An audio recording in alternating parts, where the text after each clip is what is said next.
lo prometido, señora, es deuda. Es deuda, así es. Lo habíamos anticipado en el cierre del bloque anterior. Ya está con nosotros el ministro de Economía e Infraestructura de la provincia, Santiago Pérez Pons, a quien ya lo saludamos y le damos la bienvenida. Ministro, ¿qué tal? ¿Cómo le va? ¿Cómo anda?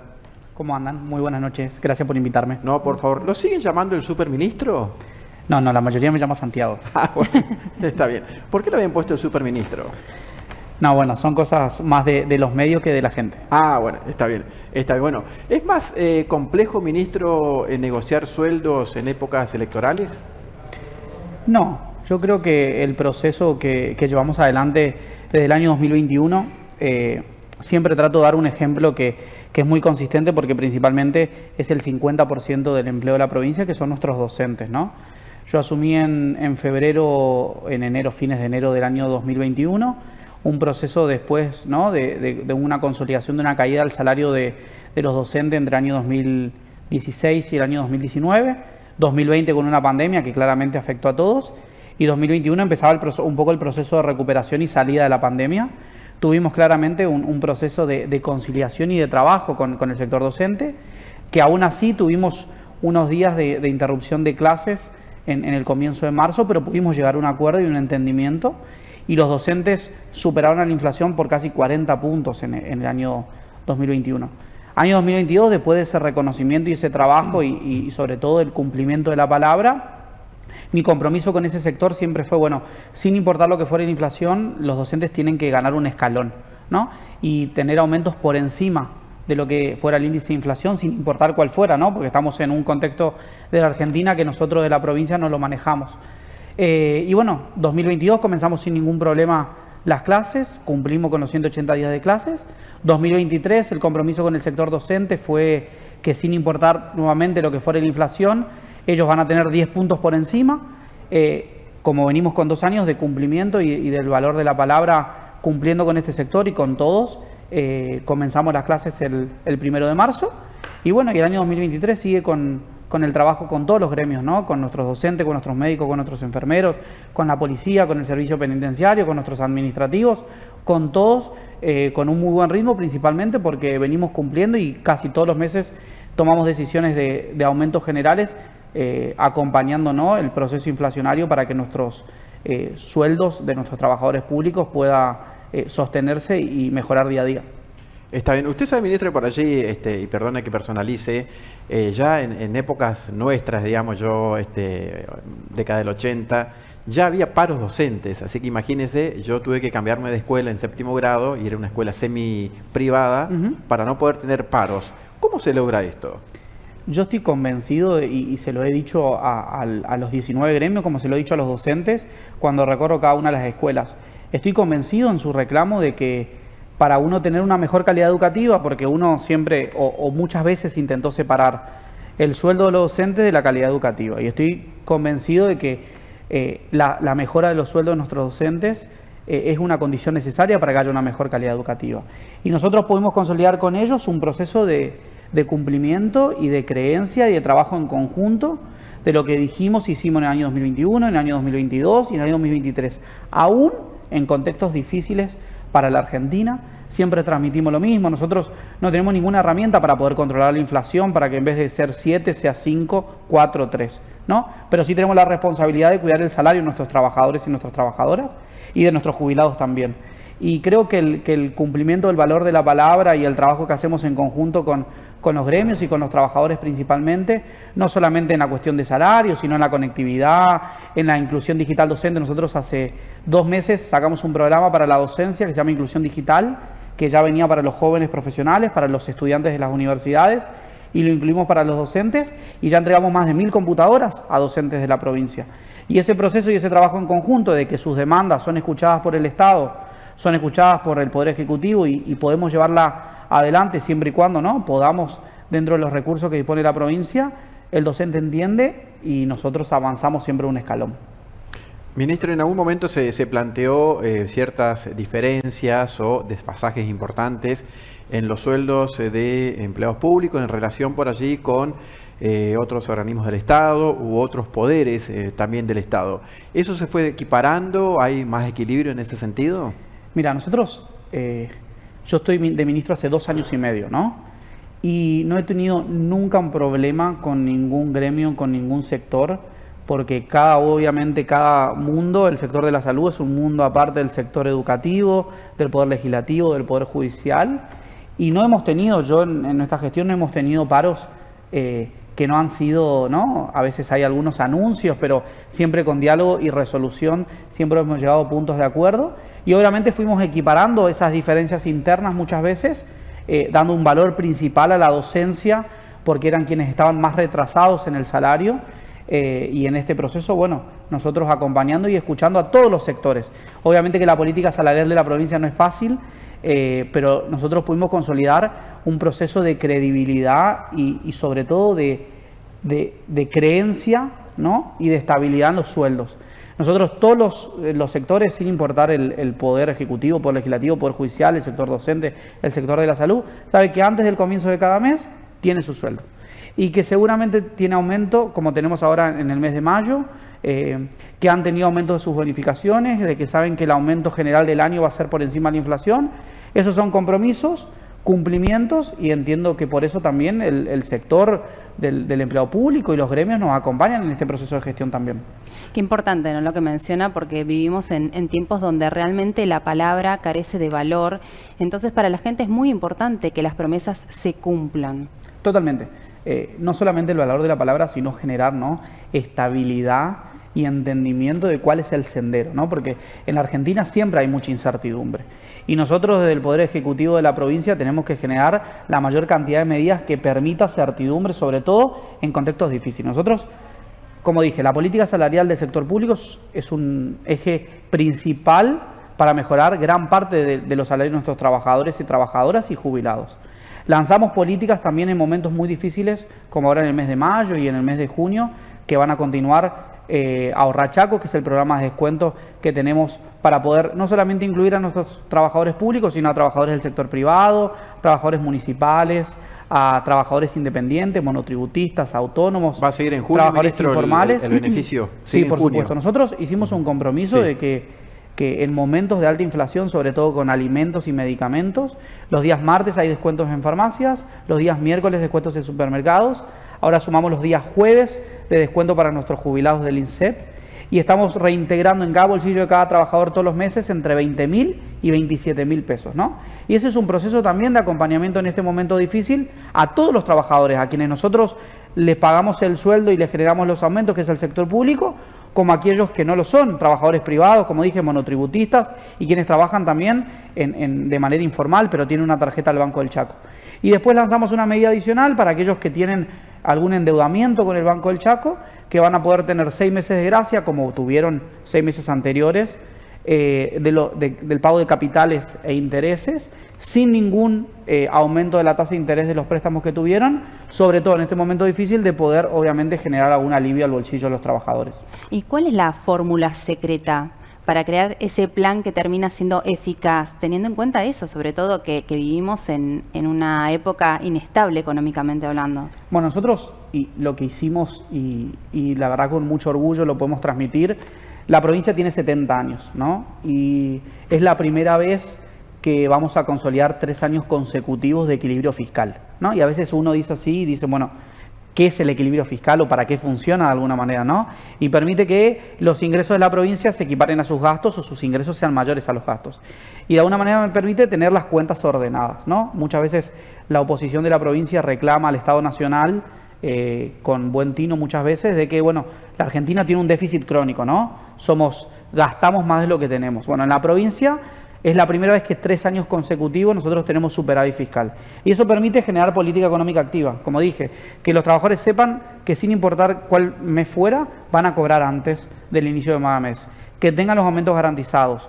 Que nosotros hayamos podido pasar de 3.500 trabajadores en el sector de la construcción a 17.000. 14.000 familias nuevas se sumaron a tener un trabajo estable y nosotros poder llevar obra pública a los 69 municipios sin ninguna distinción. Entonces me parece que ese proceso de ordenamiento de las cuentas públicas, de gastar en las prioridades que tiene el Estado, de mejorar el gasto público, de llevar adelante un proceso de desendeudamiento muy importante, hizo que hoy estemos consolidados como provincia y, bueno, podamos generar previsibilidad a nuestros trabajadores. Bueno, ahí, ministro, tiene un trabajo intenso a pesar de todo lo que pasó en el medio, como lo suele decir el presidente, el gobernador también, pandemia, una sequía histórica, entre otras cosas. ¿Cómo se hace para sostener un plan de obras públicas en este contexto? Bueno, como le dije, principalmente nosotros destinamos prioridades Sí. en este proceso, y para nosotros el proceso de obra pública no es solamente cemento en los 69 municipios, sino que son refacciones de escuelas, refacciones de hospitales, cuadras de pavimento, espacios públicos, iluminación, llevar electrificación rural a parajes de diferentes municipios, ¿no? Permite de alguna manera mejorar la calidad de vida del ciudadano. Entonces, cuando uno define las prioridades del gasto, vuelvo a reiterar, define el presupuesto, los lineamientos de las políticas públicas. Y esa definición de prioridades, bueno, nosotros las pusimos claramente en el proceso de inversión pública porque ha permitido transformar a la provincia. Uno va a cualquiera de los 69 municipios y va a encontrar carteles celestes en la provincia haciendo obra pública, contratando trabajadores de cada uno de los municipios, reformando, haciendo viviendas, haciendo, como dije, pavimento, escuelas, hospitales, que permiten un mejor desarrollo económico, no solamente un mejor bienestar para esos trabajadores, para quienes les toca la obra pública de mejora en la calidad de vida directa, sino para el desarrollo económico de nuestra provincia. Nos estamos haciendo 2 puertos, ¿no?, que vamos a poner en funcionamiento: el puerto de Barranqueras y el puerto de Las Palmas. Estamos haciendo rutas en el impenetrable, estamos haciendo la ruta 6, ¿no? Todos obras que generan un valor de desarrollo económico productivo, que van a mejorar la calidad de vida en esta instancia, pero que hacia adelante se abren oportunidades también para mejorar el desarrollo económico y las inversiones en nuestra provincia. Bueno, obviamente que usted forma parte de un proyecto político, ministro.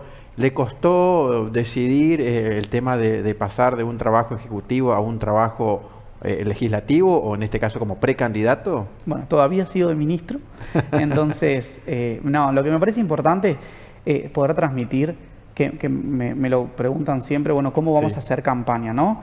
Y para mí, en este proceso de acompañamiento en esta situación del país y de la provincia, la mejor manera de hacer campaña es como venimos trabajando nosotros todos los días. Yo me levanto muy temprano, trabajo 16 horas para hacer y poder resolver la mayor cantidad de problemas de la ciudadanía, sin importar si son competencia de la provincia, sin importar qué reclamo llega, de qué vecino, de qué localidad. Nosotros hacemos un trabajo inmenso para solucionar la mayor cantidad de problemas. Somos un equipo. El gobernador, como en el 2021 me pidió, te necesito conduciendo el Ministerio de Economía e Infraestructura, en esta oportunidad, con mucho orgullo, me ha pedido conducir o liderar la lista de diputados provinciales, para obviamente llevar este proceso de transformación, demostrar la gestión. Yo tengo 29 años, la verdad que me da muchísimo orgullo que el gobernador hable del trasvasamiento generacional, pero también lo lleva a cabo. Seguramente ustedes escucharán a muchos candidatos hablar de la renovación política, del cambio, de la transformación, del proceso de trasvasamiento generacional, de la nueva dirigencia, pero pocos se toman sus palabras para traslucirla en hechos, ¿no? Y la verdad que el gobernador me permita, ¿no?, de vuelta a liderar esta lista de precandidatos a diputados, me da mucho orgullo, pero también mucha responsabilidad. Siempre transmito lo mismo. Nosotros como ministros, ministras... No es lo mismo, ¿no es cierto? No, por supuesto que no.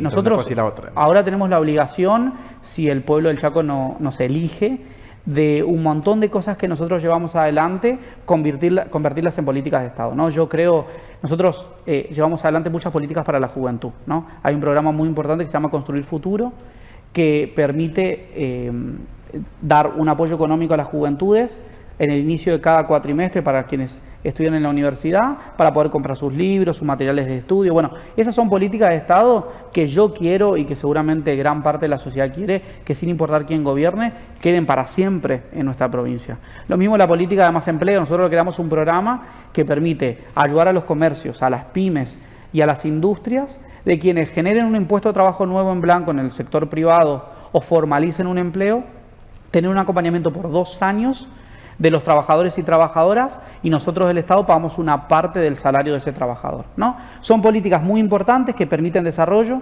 que permiten crecimiento del empleo. Nosotros superamos los 101.000 empleos privados registrados en nuestra provincia y que se tienen que convertir en políticas de Estado. Pero también nosotros tenemos un proceso, y yo lo creo en lo personal. Yo tengo una gran relación con los intendentes, ¿no? 50 intendentes que trabajan con nosotros dentro de nuestro espacio, 19 intendentes que son de otras fuerzas políticas, que también tengo una gran relación, Muchos de ellos que están hace más de 2 gestiones como intendente, pero yo estoy convencido que en el proceso que nosotros tenemos que llevar a la Cámara tiene que ser de una reforma institucional muy importante. Nosotros tenemos que acabar con las relaciones indefendidas de los intendentes, tenemos que iniciar un proceso de reforma judicial que permita que cada juez revalide su cargo después de un tiempo, que no puedan estar dentro de sus lugares como jueces por tiempo indeterminado, ¿no? Necesitamos renovación en todos los espacios que conducen el Estado, que no es solamente el Poder Ejecutivo ni el Poder Legislativo, es también el Poder Judicial. Entonces, me parece que ese proceso, esa energía, esas ganas de cambiar, ese proceso de transformación, el gobernador nos dio la oportunidad y bueno, nosotros estamos pidiendo también el acompañamiento del Chaco para poder hacer posible esto. ¿Y qué le dice el pueblo del Chaco? Porque ha estado recorriendo la ciudad, acercándose a la gente. ¿Y cuáles son las sensaciones? ¿No? ¿Lo apoyan en este nuevo proyecto de ir como precandidato a diputado o le dicen, no, ¿por qué no se queda como ministro? Bueno, recibimos muchos mensajes. Sentimientos encontrados, me imagino. No, la verdad que el apoyo y el acompañamiento de un poco de todos los sectores, ¿no? Entienden el proceso que vive la Argentina, pero el esfuerzo que hace el gobierno provincial por llevar un proceso, como dije, de transformación en las localidades, pero también un gran apoyo al sector comercial, industrial, al trabajador, a la trabajadora, y eso se siente. Nosotros escuchamos sobre todo lo que falta, ¿no? Nosotros claramente estamos convencidos de lo que hicimos y sabemos cuáles fueron las grandes transformaciones, pero todavía hay muchas cosas que faltan y nosotros sabemos o tenemos idea hacia dónde queremos ir, pero llevar este proceso también de entendimiento de la gente no es solamente llevarle el voto y pedir que nos apoyen, sino también escuchar otras propuestas, otras ideas, otros entendimientos que tal vez no son los mismos que nosotros tenemos y que nos permiten en este proceso también reformar un poco las ideas que tenemos de transformación del Estado hacia adelante. Ministro, antes de que venga como funcionario aquí en la provincia del Chaco, usted formaba parte del Ministerio de Economía de la Nación. Así es. Hoy, ¿qué le diría a la gente o qué cambiaría o qué le diría al ministro en este contexto de una economía muy compleja? Bueno, la verdad que la Argentina necesita reformas estructurales muy importantes. Creo que de alguna manera nosotros venimos de un sendero de muy alta inflación hace muchísimo tiempo. Creo que la Argentina necesita salir de este sendero que venimos hace ya varios años. Obviamente que el proceso de endeudamiento que llevó la gestión anterior de Mauricio Macri ha generado una repercusión económica en todos los trabajadores, porque a veces dicen, bueno, ¿por qué tenemos alta inflación? ¿Por qué obviamente cae el salario de los trabajadores? Principalmente, bueno, el principal problema que tiene la provincia, el principal problema que tiene la Argentina es la falta de dólares.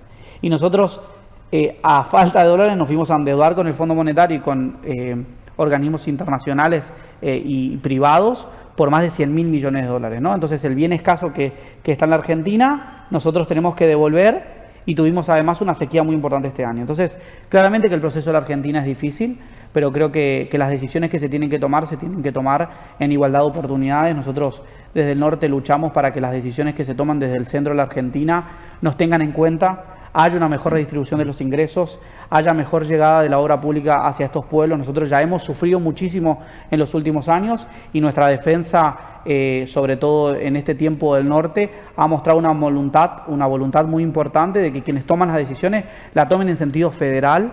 Y viendo un poco la realidad del Chaco no es la misma realidad que tiene la ciudad autónoma, la provincia de Buenos Aires, y espero que el entendimiento de los ministros, ministras, del presidente y de todo su equipo venga de ese lado como viene hasta ahora. Está bien, pero usted como un especialista, ministro, ¿qué haría con la inflación para bajar? Bueno, a ver, claramente como les dije, el proceso es multicausal. Nosotros necesitamos desarrollar los sectores que generan gran cantidad de dólares. Hoy tenemos, por suerte, un proceso de inversión en vacua muerta que puede hacer que nosotros dejemos de ser un país importador de petróleo y gas a pasar a ser un país exportador de petróleo y gas, ¿no? Nos hemos retrasado con decisiones de inversión, pero creo que ahora estamos en el sendero necesario. El campo de la agroindustria, o principalmente el campo y el valor agregado, necesitamos generar las condiciones para que el campo pueda exportar mucho más. La industria de la economía del conocimiento, ¿no? Nosotros, el 25% de las exportaciones de la Argentina vienen de la economía del conocimiento. Entonces, generar los apoyos del Estado a esos sectores que permiten, de vuelta, exportar más y nosotros generar la mayor cantidad de dólares posible, hace que la tensión inflacionaria sea menor y el proceso de recomposición del Estado es importante. Y después, claramente, nosotros tenemos que ordenar las cuentas públicas en el Estado Nacional.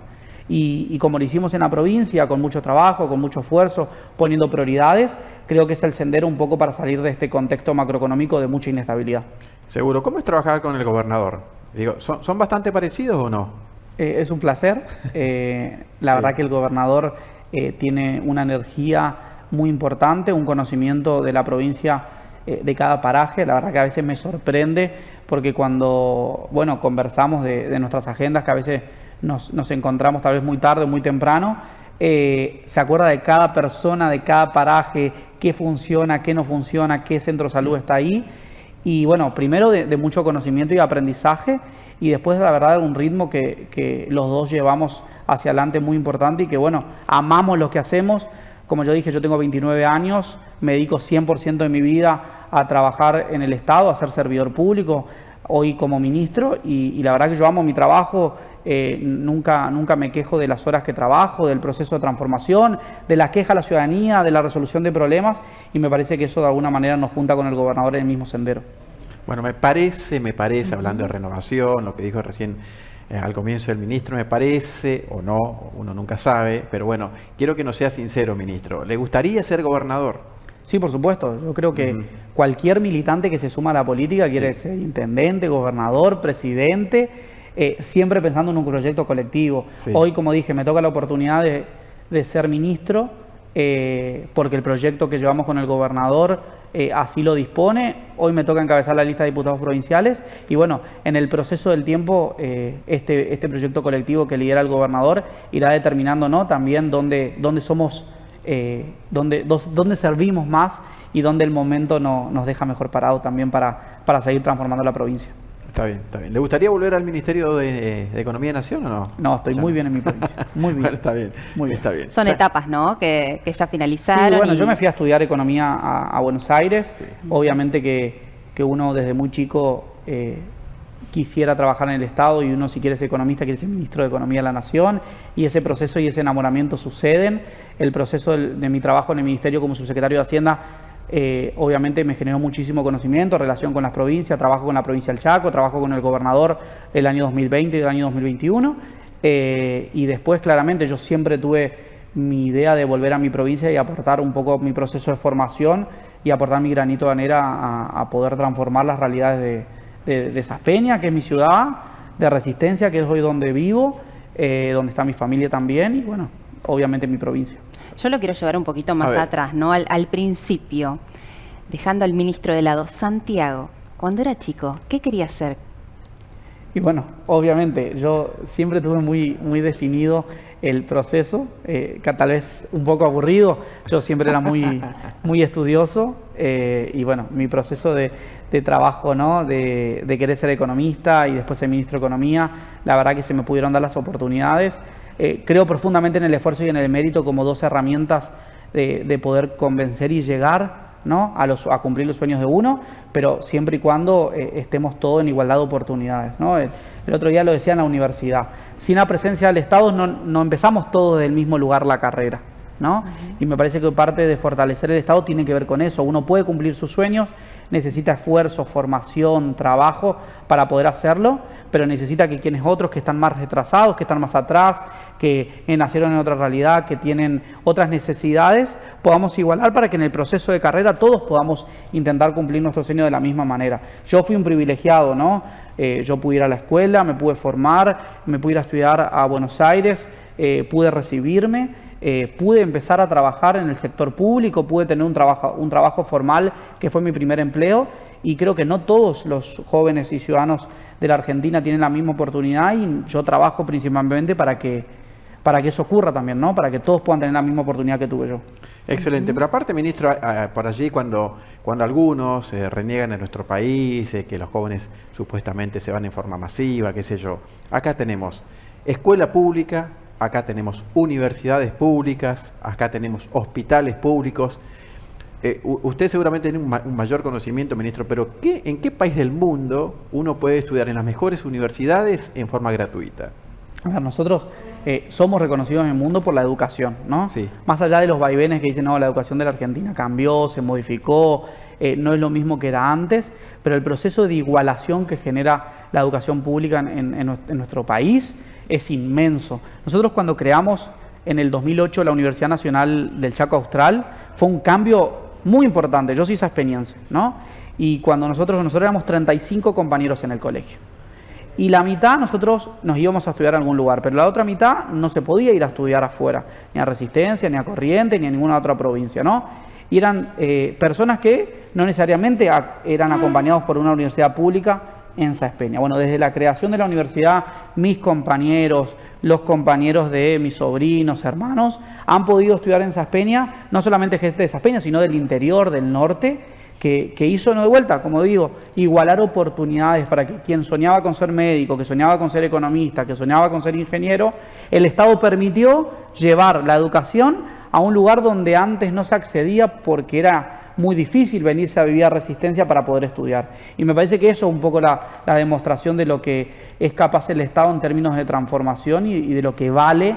Yo estoy convencido de que la juventud no acompaña a posturas que nos fortalecen el Estado. A veces hay ruidos, ¿no? Y hay ciertos sectores de mucho enojo porque la Argentina está en un proceso de inestabilidad, pero la juventud no piensa que no tenemos que ir del país, que no sirve el Estado. Yo creo todo lo contrario, porque charlo con los jóvenes, hacemos un proceso de entendimiento en todos los municipios, voy a las universidades y lo que pide el joven es que el Estado lo acompañe para tener su primer empleo y para poder recibirse o para poder estudiar.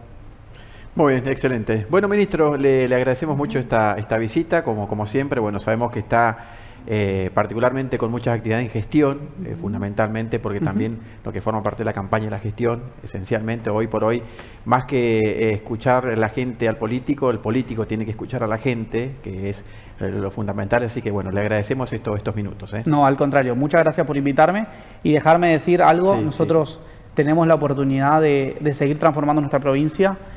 Somos una nueva generación que nos dieron la oportunidad de seguir transformando y de seguir cambiando la realidad de los chaqueños, y estamos convencidos de que este proceso es a través del Estado, es a través de la política. Siempre que un joven se incluye en la política, ese joven seguramente cambia. Pero si muchos jóvenes nos sumamos a la política cambia para siempre, y estamos convencidos de que el proceso es este, así que nos puedan dar la oportunidad a muchos jóvenes que estamos, no solamente en mi espacio, sino en un montón de otros lugares. La verdad que nos permite generar amor, generar mucho trabajo y transformar nuestra ciudad y nuestra provincia. Gracias, ministro. Muy amable, como siempre. Bueno, cuando le toque soplar las velitas para el cumple de 30, ya sabemos cuáles van a ser los deseos. El 8 de diciembre es mi cumpleaños. Mira, bueno, quizás se cumple antes. Así que armo el arbolito. El Día de la Virgen. Claro, y soplo las velitas también. Muy bien, excelente. Bueno, ministro, muchas gracias. Muy bien, la palabra y la visita del ministro de Economía y Obras Públicas, Santiago Pérez Pons, aquí en los estudios de Norte Grande Federal.